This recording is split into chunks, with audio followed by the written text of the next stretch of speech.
Welcome back to my YouTube channel. आज चाहिँ हामी हाइब्रिडाइजेसनको बारेमा कुरा गर्न गइरहेका छौँ। अब हाइब्रिडाइजेसनको यहाँ हाइब्रिडाइजेसनको बारेमा केही कुराहरू बताइन्छ अनि त्यसपछि हाइब्रिडेसन चाहिँ कसरी पत्ता लगाउने भन्ने कुरा यो भिडियोमा तपाईँहरूले पुरा तरिकाले देख्न सक्नुहुन्छ। र अब चाहिँ हामी ढिला नगरिकन अब हाइब्रिडाइजेसनलाई स्टार्ट गरौँ। र हाइब्रिडाइजेसन रहेको छ हाम्रो यहाँ फर्स्टमा रहेको छ इन्टरमिक्सिङ of atomic orbital of same or nearly same energy to give new orbitals of exactly same energy। यसको मतलब चाहिँ के हो भन्दाखेरि हाम्रो यहाँ एउटा अर्बिटल छ S अनि अर्को अर्बिटल छ P and this is यिनीहरू दुईटा चाहिँ नियरली सेम इनर्जी भएका अर्बिटलहरू हुन्। र यिनीहरूको हामीले हाइब्रिडाइजेसनमा चाहिँ नियरली अथवा सेम, यसमा यो भनेको 2s हो, यो भनेको 2p हो, they are nearly same, but 2s र 3p चाहिँ गर्न मिल्दैन, अथवा 2s र 3d गर्न मिल्दैन, 3p र 3d चाहिँ गर्न मिल्छ। यिनीहरू चाहिँ नियरली छन्। त्यही भएर यसमा चाहिँ हाइब्रिडाइजेसनमा चाहिँ हामीले के गर्नुपर्छ भन्दाखेरि नियरली सेम इनर्जी अथवा सेम इनर्जी, दुईटैको सेम इनर्जी भएको अर्बिटल्सहरूलाई लिनुपर्छ। र अर्बिटल्सहरूलाई लिएर दुईटा इन्टर मिक्सिङ गर्नुपर्छ। यो दुईटा चाहिँ मिक्स गर्नुपर्छ, यहाँनिर मिक्स गर्नुपर्छ। यो दुईटा मिक्स गर्दाखेरि हाम्रो आउँछ के भन्दाखेरि अब यस्तो तरिकाले आउँछ कि यिनीहरूको सबैको सेम हुन्छ के। अब हाम्रो बन्ने जुन छ 4वटा बन्छ यहाँनिर। अब 4वटा बनेपछि sp3 हुन्छ सबैको, sp3 sp3 sp3 sp3। त्यही भएर sp3 आउँछ। यो चाहिँ के हुन्छ भन्दाखेरि यो चाहिँ यसमा चाहिँ सबैको इनर्जी सेम हुन्छ, sp3 sp3 sp3 sp3 यिनीहरूको चाहिँ सबैको इनर्जी भनेको चाहिँ सेम हुन्छ। अब यसपछि चाहिँ हामी अब हाइब्रिडाइजेसनको बारेमा कुरा गरौँ। यहाँ हाफ फिल्ड, अब यसमा चाहिँ हाइब्रिडाइजेसन चाहिँ के गर्न मिल्छ भन्दाखेरि हाफ फिल्ड अर्बिटल भनेको एउटा मात्र हुने half filled, and empty field भनेको इम्टी अर्बिटल भनेको केही पनि नभएको अर्बिटलको पनि हामी हाइब्रिडाइजेसन गर्न मिल्छ। र फुल्ली फिल्ड अर्बिटलको पनि मिल्छ। दुईटा छ यी फुल्ली फिल्ड। अब चाहिँ number of hybrid orbital is equals to number of intermixing orbital. Number of hybrid orbital is equals to number of, यो बराबर हाम्रो यो हुन्छ यी sp3 छ, यहाँ पनि sp3 छ भनेपछि यो र number of hybrid orbital is equals to number of intermixing orbital यहाँ 4वटा छ भने 1 2 3 4 छ र यहाँ पनि 4 हुने भयो। जस्तै यहाँ s छ एउटा अनि 3टा चाहिँ p छ भने यहाँ पनि 4वटा नै अर्बिटल आउँछन्, sp3 sp3 sp3 sp3। Number of this hybrid orbital is equals to number of intermixing orbital. अब चाहिँ हामी concept of hybridization is for sigma bond and lone pair.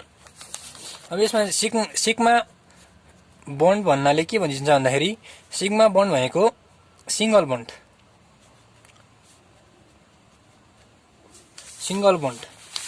भन्नाले CH4 छ भने C यहाँ हुन्छ H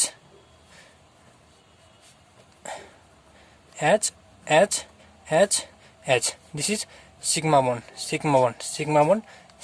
this is sigma bond, only one bond, single bond. Sigma बन्डको मात्र कुरा गरिन्छ। यसमा चाहिँ पाई बन्डको चाहिँ कुरा आउँदैन।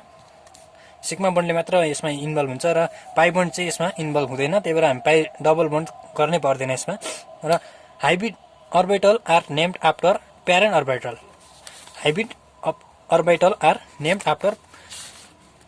अर्बिटल। अब यसमा चाहिँ के भनेको भन्दाखेरि जस्तै हामीले यहाँ इक्जाम्पल दिएछ। अब यहाँ s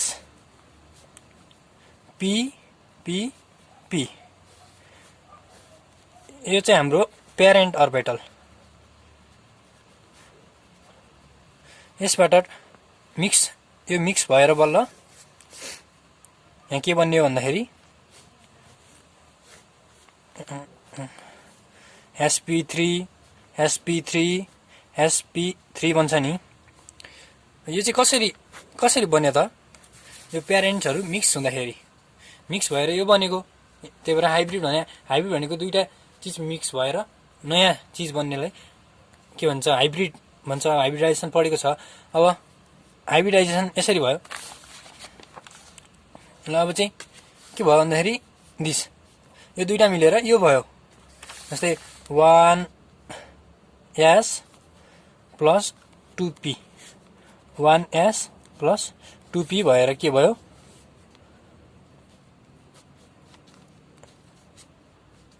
sp2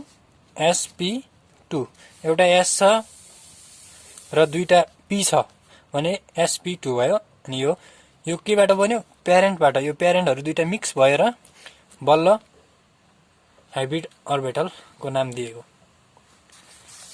अब यसमा यो भयो। अब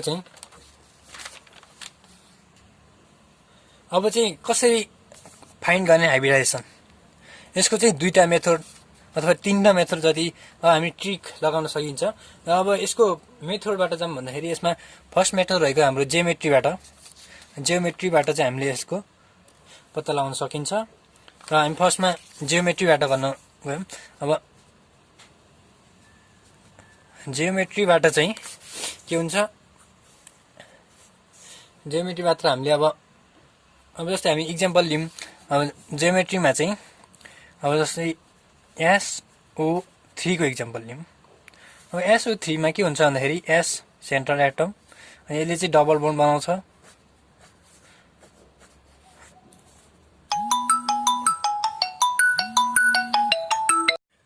अब चाहिँ हाम्रो जियोमेट्रीको आधारमा हेर्ने हो भने यस्तो हुन्छ। अनि यहाँ O एउटा यो पाइ बोन्ड हुन्छ। एउटा सिग्मा बोन्ड, एउटा पाइ बोन्ड, एउटा सिग्मा बोन्ड, एउटा पाइ बोन्ड, एउटा सिग्मा बोन्ड, एउटा पाइ bond.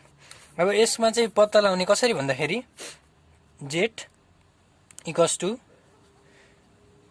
Sigma bond plus lone pair, यो number of electron equals to sigma bond plus lone pair. यसमा चाहिँ कसरी? अब सिग्मा बोन्ड कतिवटा छ भन्दाखेरि यहाँ 1 2 3 सिग्मा बोन्ड छ प्लस लोन पेयर छैन, 0 इक्वल्स टु 3 भयो। अब 3 भनेको चाहिँ अब के हुन्छ भन्दाखेरि 1 भनेको S, P मा कति हुन्छ? 3 1 3 5 भनेको D। अब 1 भनेपछि S हुने भयो। अब P भनेपछि P मा अब दुईटा बाँकी हुने भयो। यहाँ 3 भनेको त एउटा 1 अनि एउटा 2 छ। अनि 1 भनेको S भयो, P भनेको sp2। अब यसबाट चाहिँ हामीले यो पत्ता लगाउन सकियो। अब चाहिँ यो मेथडमा गर्दाखेरि चाहिँ हामीलाई अब स्ट्रक्चर हामीलाई नदिएको नि हुनसक्छ। इक्जाममा चाहिँ हामीलाई स्ट्रक्चर दियो भने चाहिँ हामीले यसरी गर्न सक्छौँ। र यदि हामीलाई स्ट्रक्चर दिएन भने चाहिँ हामीले पत्ता लगाउन त सक्दैनौँ। अब यता डबल बन्ड छ भन्ने हामीलाई थाहा हुँदैन, डबल बन्ड छ कि सिङ्गल बन्ड छ हामीलाई थाहै हुँदैन। अनि त्यही भएर चाहिँ हामी अर्को मेथडतिर जान्छौँ। अर्को मेथडमा चाहिँ के गर्नुपर्छ? अर्को मेथडको एउटा फर्मुला रहेको छ हाम्रो Z equals to 1/2 valence electron of central atom plus negative charge minus positive charge plus monovalent atom. यसको चाहिँ मोनोभ्यालेन्ट एटम भनेको चाहिँ के हुन्छ भन्दाखेरि H, Cl, Br and F। यति एटमहरू आयो भने चाहिँ हामीले जोड्नु पर्ने हुन्छ।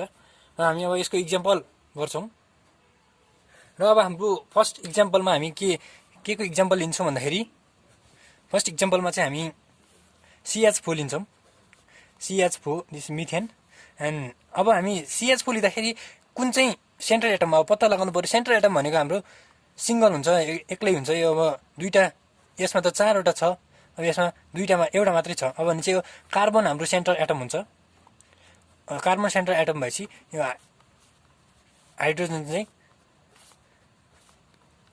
हाइड्रोजन भयो। अनि अब चाहिँ हाम्रो यसो अब कार्बन हेर्नुपर्छ हामीले पहिला सुरु। सेन्ट्रल एटमको valence electron of central atom भनेको छ, त्यही भएर कार्बन भनेको कति नम्बरमा पर्छ? 6 नम्बरमा पर्छ। 6 नम्बरमा परेपछि यसको कन्फिगरेसन 2,4 हुन्छ। अब 2,4 भएपछि यसको भ्यालेन्स इलेक्ट्रोन 4 हुने भयो। अब भनेपछि हामी फर्मुलामा जाऊँ। Z इजिकल्स टु, यहाँ फर्मुला के छ? Valence electron of central atom. Central एटमको भ्यालेन्स इलेक्ट्रोन कति छ? 1/2 फर्मुलामै छ। र भ्यालेन्स इलेक्ट्रोनको सेन्ट्रल एटमको भ्यालेन्स इलेक्ट्रोन भनेको सेन्ट्रल एटमको भ्यालेन्स इलेक्ट्रोन 4 छ। अब 4 भएपछि यो 4 लेखियो। अब हाम्रो positive charge, negative charge, negative positive charge, oh sorry यहाँ मिस्टेक भएछ। एन्ड पोजिटिभ चार्जमा चाहिँ हाम्रो नेगेटिभ हुन्छ, माइनस हुन्छ। यहाँ चाहिँ माइनस हुन्छ। अब म फेरि लेखेर देखाइदिन्छु formula. Z equals to 1/2 valence electron of central atom plus negative charge. Negative charge चाहिँ प्लस किन हुन्छ भन्दाखेरि नेगेटिभ भनेको हामी तान्ने हो, अर्कोबाट लिने हो। लिने भएपछि त त्यो नि एडिसन हुन्छ, त्यो नि इलेक्ट्रोन त्यहाँ हुन्छ नि त, त्यही भएर एड गर्नुपर्छ। र minus positive charge, minus positive charge किन गरेको भन्दाखेरि हामीले यो पोजिटिभ साइन चाहिँ कसरी आउँछ भन्दाखेरि हामी चार्ज चाहिँ लुज गर्छ, लुज गरेपछि हाम्रो त यो रहँदैन नि त, त्यही भएर यसलाई माइनस गर्नुपर्ने हुन्छ। र अनि प्लस मोनोभ्यालेन्ट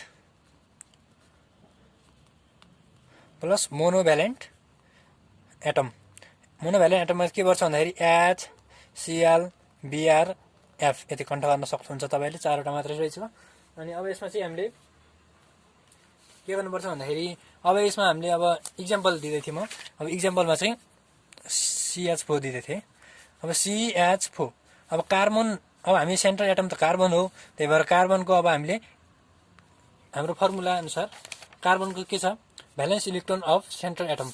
अब भ्यालेन्स इलेक्ट्रोन भनेको यसको कति हुन्छ भन्दाखेरि यसको त के अरे यसको एटमिक नम्बर 6, 2,4 हुन्छ यसको इलेक्ट्रोनिक कन्फिगरेसन। र इलेक्ट्रोनिक कन्फिगरेसन यो बाहिरको इलेक्ट्रोन कति छ? 4वटा छ। हामी फर्मुला अनुसार Z इजिकल्स टु 1/2 4 प्लस हाम्रो पोजिटिभ चार्ज पनि छैन, नेगेटिभ चार्ज पनि छैन, त्यो एडिसन सब्ट्र्याक्सन गर्नै परेन। अनि अब हाम्रो यसको मोनोभ्यालेन्ट, यहाँ मोनोभ्यालेन्ट एटम पनि छ, हाइड्रोजन छ। अब हाइड्रोजन भएपछि अब मोनोभ्यालेन्ट चाहिँ हाइड्रोजन कतिवटा छ? 4वटा छ भनेपछि 4 गर्नु पऱ्यो। प्लस 4 गरेपछि हाम्रो अब यहाँ कसरी कति हुन्छ भन्दाखेरि 8/2 हुन्छ। 8/2 भनेको 4 हुन्छ।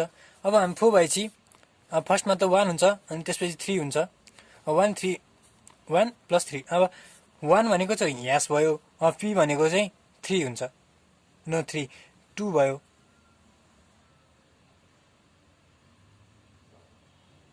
होइन, S भनेको 1 S भयो, अनि P भनेको अब कति बाँकी भयो? 1 यता गइसक्यो, अब 3 बाँकी भयो। sp3 हुने भयो यसको हाइब्रिडाइजेसन, sp3 हाइब्रिडाइजेसन हुने भयो। यसको टाइप त पत्ता लाग्यो। अब अर्को हाम्रो अब अर्को इक्जाम्पल लिउँ। अर्को इक्जाम्पलमा चाहिँ हामी अब नेगेटिभ चार्ज भएको लिन्छौँ, NO3-। अब यसको चाहिँ हामी सेन्ट्रल एटम भनेको नाइट्रोजन छ। नाइट्रोजनमा चाहिँ कति हुन्छ भन्दाखेरि अब यसको एटमिक नम्बर 7, 2,5 हुन्छ। अब 5 भनेपछि यसको भ्यालेन्स इलेक्ट्रोन 5 छ भनेपछि हामी फर्मुलामा राख्छौँ 1/2 5। यसमा अरू केही छ? छैन। यसमा नेगेटिभ चार्ज छ भने चाहिँ यसलाई जोड्नु पर्यो, 1 छ। अनि हाम्रो यहाँ कुनै मोनोभ्यालेन्ट छैन। मोनोभ्यालेन्ट भनेको अब HCl Br F छैन यसमा, भनेपछि 6 छ यहाँ। भनेपछि अब Z इजिकल्स टु 6/2 गर्दाखेरि हाम्रो 3 आउँछ। 3 आएपछि 1 र 2 मा भागिन्छ, यो विभाजन हुन्छ। अनि त्यसपछि 1 भनेको चाहिँ अब हाम्रो S हुन्छ, अनि 2 भनेको चाहिँ P2